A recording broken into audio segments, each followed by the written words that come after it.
Dia marah. Dia marah. Emosi. Terus, Pukul. iya, Di bagian sebelah mana? dia suka nyundut rokok. Nyundut rokok? Iya.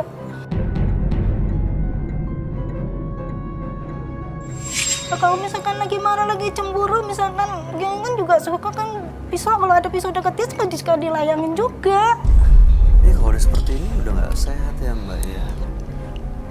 Dapat satu anak jadinya dari suami yang sekarang. Jadi dapat dua. Jadi harapan yang sini sebenarnya mau cerita biar plong semuanya. Iya, ya saya harus mau gimana, mau ceritain kemana, terus ada nih ya suruh kesini, ya udah saya coba supaya suami saya bisa terbuka, mau gimana saya juga nggak tahu. Tapi masih punya harapan untuk punya rumah tangga yang baik-baik aja.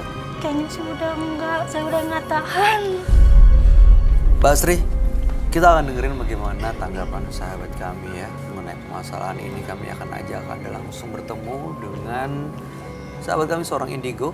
Kami persilahkan Roy Kiyoshi. Sebelumnya, tim Mata Batin sudah memberikan tanggal lahir dan nomor rumah partisipan kepada Roy Kiyoshi. Dengan mata batinnya, Roy akan membaca berdasarkan angka yang kami berikan.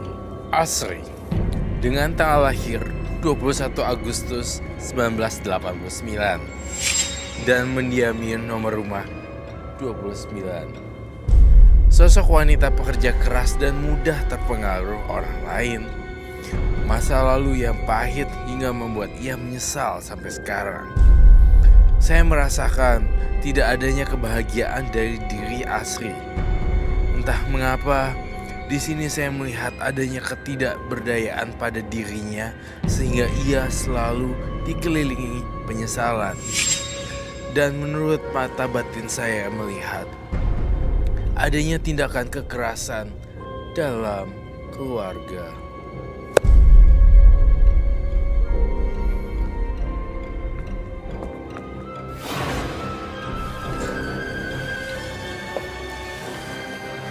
Selamat malam. Selamat malam Roy.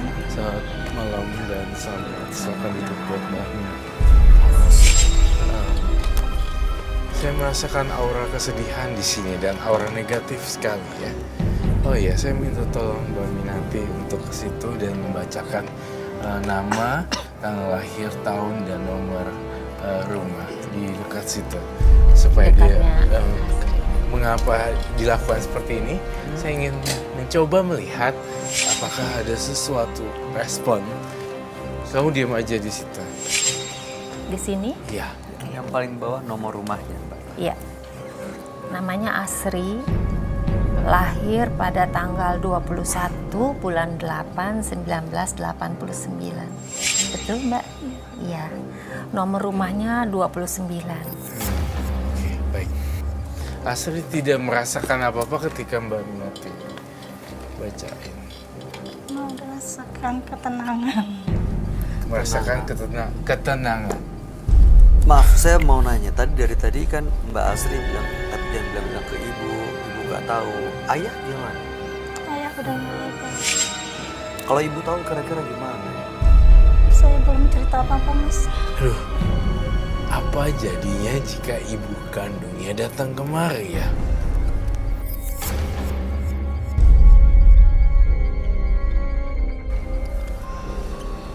Ini akan jadi mess up dong ya.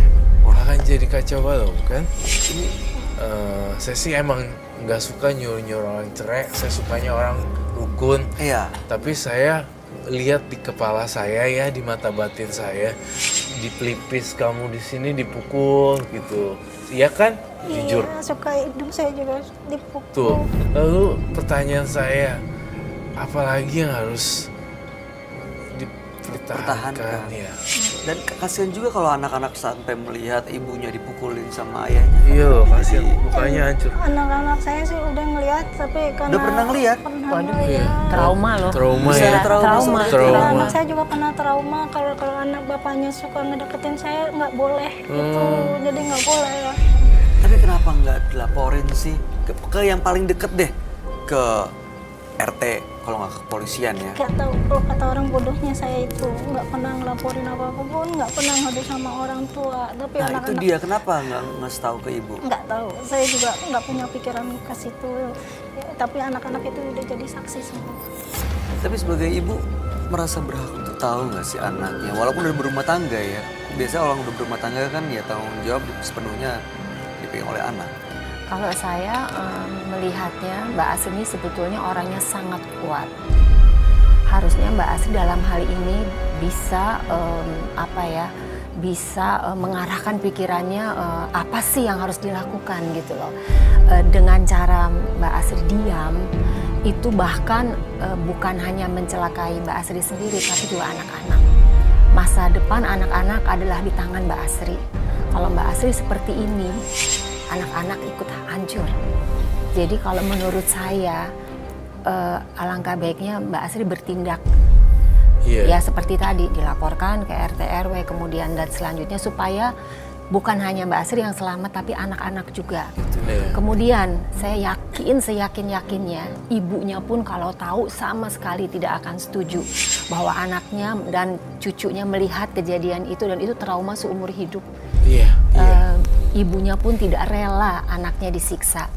Dengan cara Asri bertindak, ibunya akan bangga bahwa kamu perempuan yang kuat, punya prinsip, punya harga diri, dan kamu di sini membela anak-anakmu. Jadi harusnya kamu berani gitu loh. Saya nggak tega sama ibu saya. Ibu saya tuh taunya suami saya itu orangnya baik. Oke, ya awalnya begitu ya, tetapi daripada nanti di kemudian hari terjadi apa-apa dengan Mbak Asri dan terlambat. Ya kalau misalnya Karena sudah terbiasa dengan KDRT, kita nggak tahu ya tiba-tiba fatal. kalau misalnya terjadi hal yang nggak diinginkan nanti anak-anak gimana, Mbak? Iya. Anak saya sih kalau saya dia apa-apain suka ngebela saya. Ya, tapi Ya, kan kita nggak tetap benar. anak-anak. Trauma itu bisa mereka. dua, bisa satu dia menjadi sangat penakut, jadi ini bisa juga menjadi mengikuti apa yang dia lihat. Yang dilakukan. Iya. Anaknya laki-laki atau perempuan? Laki perempuan.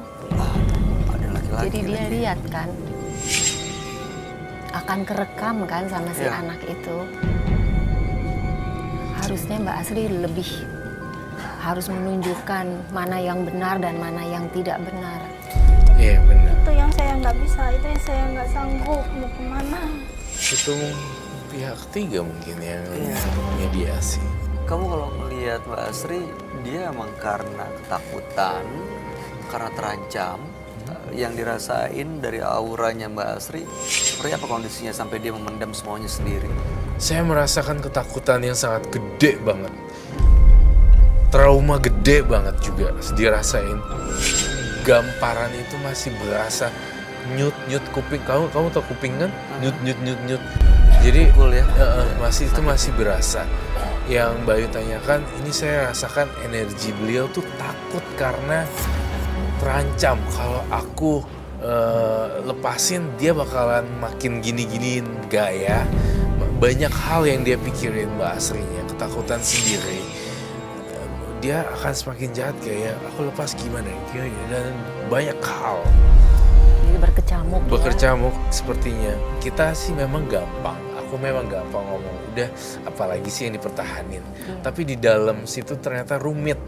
Ya, itu yang aku rasain. Ketakutan yang sangat parah dan gak ada solusinya. Iya. Maksudnya bagi dia, buat dia. Kalau saya sih cuma udah sekarang pasrah aja gimana ya kesananya aja. Tapi sebenarnya pasar juga perlu tindakan ya Mbak Minati ya. Iya, pasrah bukan berarti nggak berbuat apa-apa ya. Iya. Kita harus- Kalau Mbak Asri sayang sama anak-anak, harusnya Mbak Asri fight untuk ini demi kebenaran. Betul. Saya pernah mau gugat cerai tapi dia nggak mau. Gak mau cerai. Tapi dia memang mencintai Mbak Asri. Cintai saya sih dia, tapi saya udah enggak karena saya terpaksa. Saya tuh nahan aja karena saya hamil ya sama dia ya udah. Mbak Asri, kalau kami hadirkan Ibu Mbak Asri datang ke sini, Aduh. mau nggak menceritakan ini semuanya ke beliau?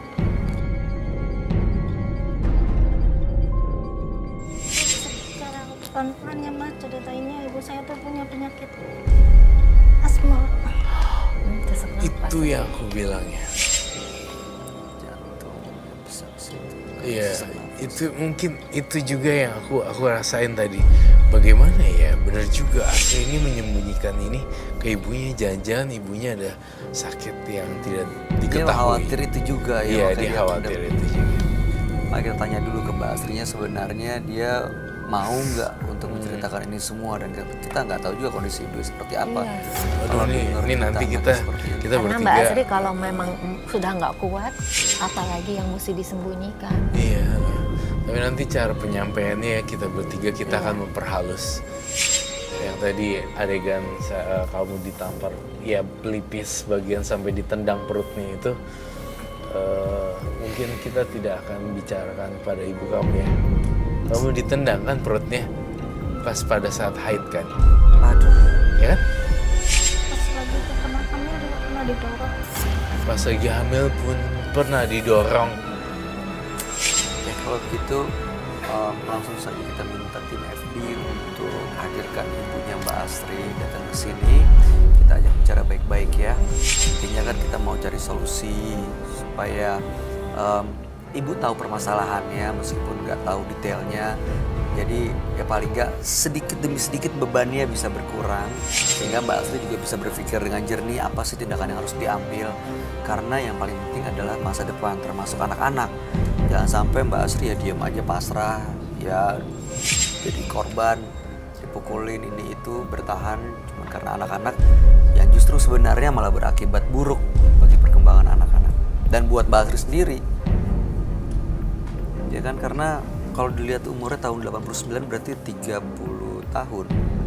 Iya, 30 tahun ya berarti Aku- masih ada kesempatan ya yang cukup panjang karena semua orang kan berhak untuk bahagia ya. Kalau saya jadi kamu ya, saya lepas dari dia, terus saya langsung bersenang-senang ala saya, lalu kemudian saya dandan, saya beli baju, saya Ya makeover udah, diri saya udah sendiri. mau Orang ke masih situ, muda udah kok ya. nggak bisa kayaknya tuh nggak bisa. Tuh, Melepasnya tuh nggak bisa bener. Rasa percaya diri juga digerogotin ya. Iya.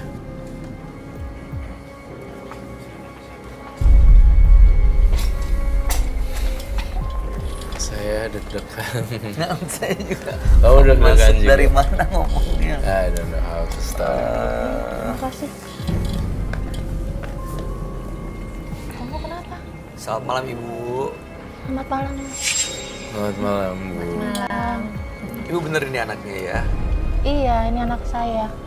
Oke. Aku mau ibu siapa nak saya menyebutnya? Ibu Kita ke Iya. nama samaran ya Ibu ya. Yani. Yani. Ya. Ibu Yani.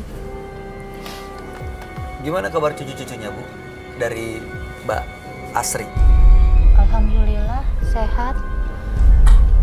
Ini